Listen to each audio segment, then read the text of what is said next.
Meus irmãos e meus amigos, bom dia, boa tarde, boa noite.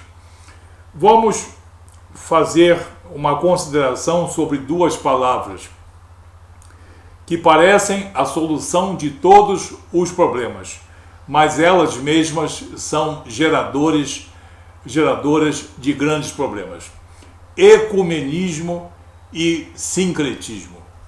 O que são essas duas palavras? Vamos utilizar a definição bastante clara e simples que está no dicionário Aurélio. Ecumenismo é um movimento que visa a unificação das igrejas cristãs, e ele menciona aqui a Igreja Católica, as igrejas protestantes e as igrejas ortodoxas. Muito bem. Ecumenismo, unificação das igrejas cristãs. Sincretismo, fusão de elementos culturais diferentes.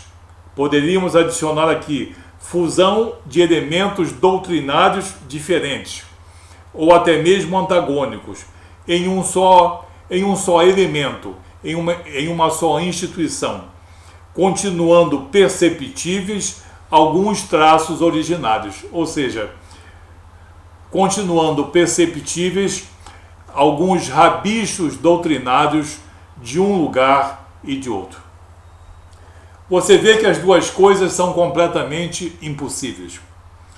Primeiramente, nós vamos falar no ecumenismo. O ecumenismo, um projeto, um movimento, o sonho de muitos líderes e de muitas instituições cristãs. Por quê? Por que elas são cristãs? Na sua fase mais primitiva, mais elementar, elas são cristãs porque têm como profissão de fé nosso Senhor Jesus Cristo como autor e consumador da fé, como autor e consumador da salvação. Porém, no desenrolar de sua prática, de seu rito diário, eles adotam muitas coisas que são proibidas nas Escrituras Sagradas. Temos, por exemplo, as igrejas que praticam o culto às imagens de gesso e porcelana, que estão condenadas, por exemplo, no livro do profeta Isaías 42, 44 e em muitas outras passagens. Poderiam homens e mulheres cristãos, protestantes e evangélicos, que não adoram imagens de escultura e nem gesso, passar a ser adoradores de, digamos, imagem de gesso e porcelana? Se não existe nenhum fôlego ali, se nós temos um apego à palavra de Deus, se nós cristãos, protestantes e evangélicos, somos conhecidos pela nossa fidelidade à palavra de Deus, poderíamos ser agora pessoas que beijam os pés e se prostram perante imagens de gesso e porcelana? Não. Então, eu vou citar apenas um exemplo bastante forte que torna impossível com que as igrejas protestantes e evangélicas se unam à Igreja Católica Apostólica Romana, embora sejam cristãs, numa mesma fé, num mesmo elemento. Porque nós cristãos, protestantes e evangélicos, nós, mesmo que isso nos custe a vida, nós jamais vamos beijar pés de nenhuma imagem de gesso ou de porcelana, porque isso, nas Escrituras, é considerado um desrespeito a Deus. É uma tentativa de dividir a glória de Deus. E ele não divide a sua glória, muito menos entre imagens de escultura, etc.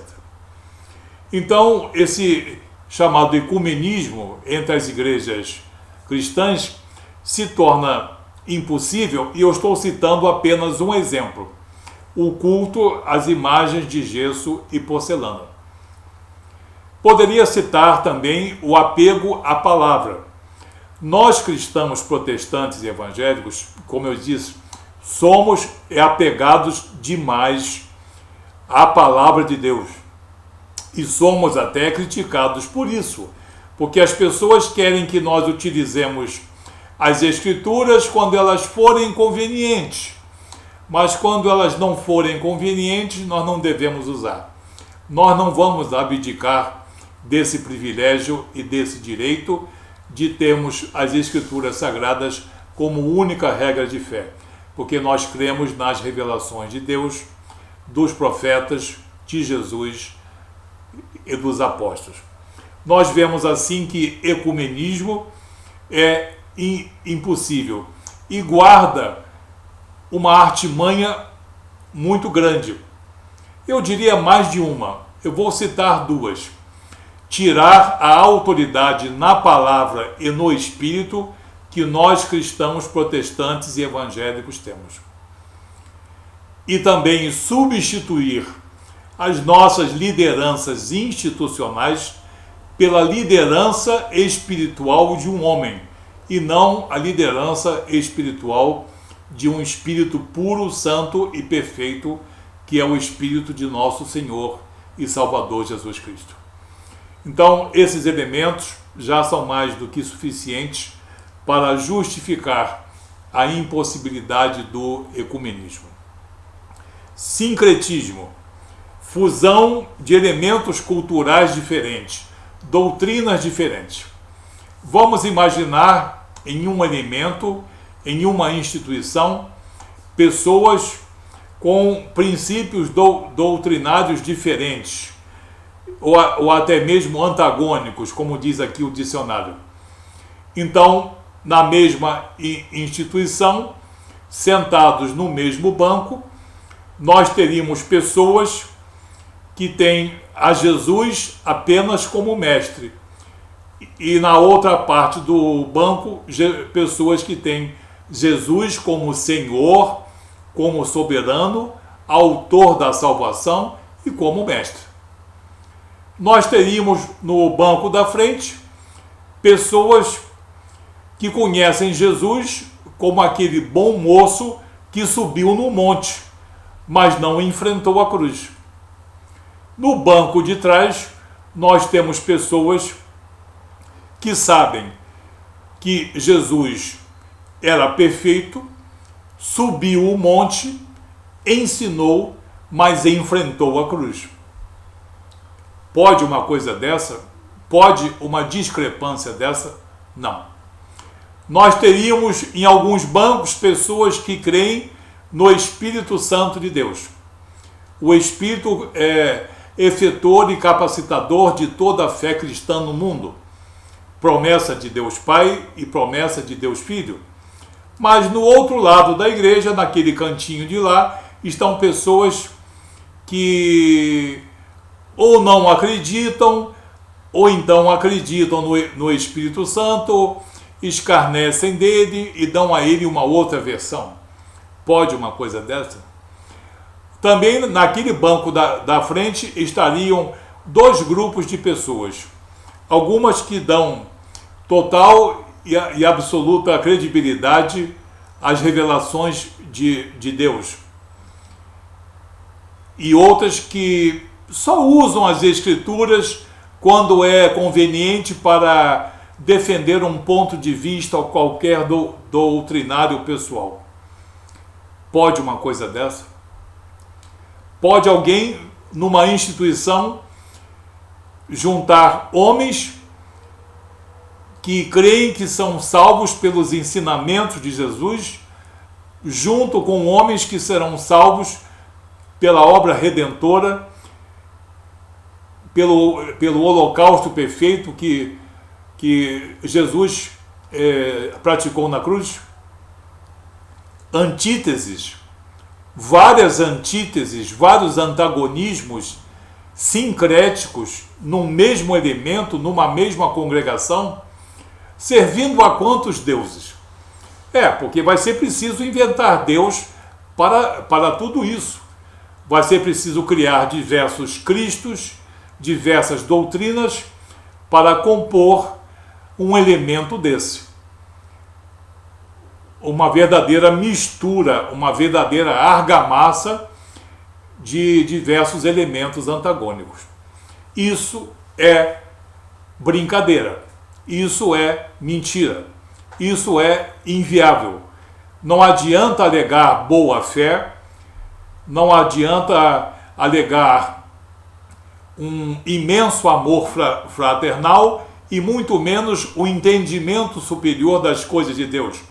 Nós, pela palavra e pelo Espírito, sabemos que tudo isso é uma grande mentira. Nisso tudo, ecumenismo e sincretismo, existe uma grande artimanha de líderes, de instituições que querem silenciar os cristãos protestantes e evangélicos, na autoridade que nós temos na palavra e no Espírito, como eu disse, e tentar legitimar práticas que eles sabem que são ilegítimas perante Deus e legítimas perante as Escrituras, como temos a tentativa de consultar os mortos, a idolatria, o culto em diversos níveis, as imagens de gesso e porcelana. Sincretismo e ecumenismo guardam uma grande armadilha. E nós temos aqui o respaldo de dois apóstolos, de João e de Paulo, que dizem que nós devemos evitar as doutrinas que estejam em desacordo com a vontade de nosso Senhor Jesus Cristo e com a doutrina de salvação que foi pregada por Paulo e por João. Na segunda epístola de João, no capítulo 1, dos versículos 8 ao 11, ele adverte: acautelai-vos para não perderdes aquilo que temos realizado com esforço, mas para receberdes completo galardão. Quer dizer, guardem-se na fé cristã, na obra redentora de Jesus, para que tenham a seu tempo o devido galardão. Todo aquele que ultrapassa a doutrina de Cristo, todo aquele que anda inventando novos cristos e novas salvações, e nela não permanece, não tem Deus. O que permanece na doutrina, esse tem tanto o Pai quanto o Filho. Fica bem claro aqui que essa história de que todos os caminhos levam a Deus e todas as religiões são iguais não passa de uma grande falácia na palavra aqui do apóstolo João. Se alguém vem ter convosco e não traz essa doutrina, a doutrina verdadeira, no sangue remidor de Jesus, não o recebais em casa, nem lhes deis as boas-vindas, porquanto aquele que lhe dá boas-vindas faz-se cúmplice das suas obras mais. E dizem que nós cristãos somos bastante rigorosos, hein? As Escrituras, a palavra de Deus, é muito rigorosa, é muito severa, é muito verdadeira, e por isso muita gente evita. Por isso muita gente quer desacreditar as Escrituras Sagradas, que nós cristãos, protestantes e evangélicos temos em total e absoluta estima e zelo. Temos também o apóstolo Paulo, na carta aos Romanos, capítulo 16, versículo 17, em que ele diz o seguinte: rogo-vos, irmãos, que noteis bem aqueles que provocam divisões e escândalos, em desacordo com a doutrina que aprendestes. Afastai-vos deles. E no 18, porque esses tais não servem a Cristo nosso Senhor, e sim a seu próprio ventre, a sua própria vontade, e com suaves palavras e lisonjas enganam o coração dos incautos. E palavras lisonjeiras é o que não falta. Aceitem Jesus, que ensina o amor, que ensina a fraternidade, que ensina o perdão. Mas não olhem para o Jesus que nos traz a reconciliação com Deus, que nos traz a justificação, que nos promete o Espírito Santo e não cumpre. Não olhem para o Jesus que venceu a cruz, mas olhem somente para o Jesus que subiu ao monte. Eu acho que eu fui bem conciso e bastante claro. Sincretismo e ecumenismo são duas artimanhas enganosas de homens e instituições e de espíritos enganosos para fechar a boca dos cristãos protestantes e evangélicos. Isso é uma verdade que vem de Deus, do Espírito de Deus e das Escrituras Sagradas. E quem tem bom entendimento, cuide da sua formação cristã e cuide da formação e da integridade cristã de sua descendência. Que Deus abençoe a todos em nome de Jesus.